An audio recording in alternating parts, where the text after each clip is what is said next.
Israel के प्रधानमंत्री Benjamin Netanyahu ने लेबनान के हिजबुल्लाह के साथ संघर्ष विराम की घोषणा की है, जिससे दोनों पक्षों के बीच जारी भीषण लड़ाई फिलहाल थमने की उम्मीद है। इस फैसले से पहले इजरायल सुरक्षा कैबिनेट ने संघर्ष विराम को लेकर चर्चा की थी।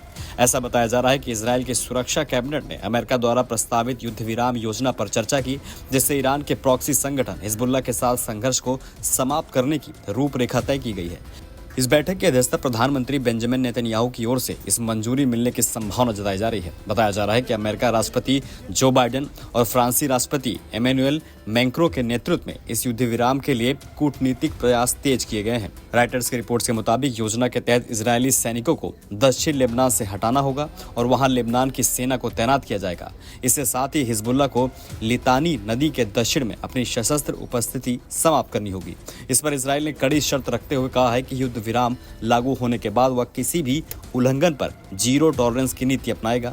लेबनान मीडिया के मुताबिक लेबनान में युद्ध विराम समझौता बुधवार सुबह 10 बजे से शुरू होगा। अमेरिका के राष्ट्रपति जो बाइडेन और एमेनुएल ने इस समझौता की घोषणा की है। इस समझौते की मध्यस्थता अमेरिका और फ्रांस ने की थी। समझौते की क्या शर्तें होंगी, अभी तक इसकी पूरी तरीके से जानकारी सामने नहीं आई। हालांकि एक इजरायली अधिकारी ने बताया है कि युद्ध विराम का मतलब ये नहीं है कि युद्ध समाप्त हो गया हो। इजरायल अब भी किसी भी तरह के खतरे पर प्रतिक्रिया करने में सक्षम होगा। युद्ध विराम को लेकर अधिकारियों ने जानकारी दी है कि इजरायल सैनिकों को दक्षिण लेबनान से हटना होगा। लेबनान के विदेश मंत्री अब्दुल्ला ने कहा है कि इजरायली सैनिकों के हटने के बाद लेबनानी सेना दक्षिणी लेबनान में कम से कम 5000 सैनिकों को तैनात करने के लिए तैयार होगी।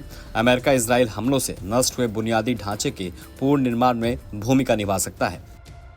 वहीं आपको बता दें, युद्ध विराम के ऐलान से पहले इजरायल ने लेबनान पर एयर स्ट्राइक की, जिसमें बड़ी संख्या में लोगों की मौत हुई और कई लोग घायल हो गए।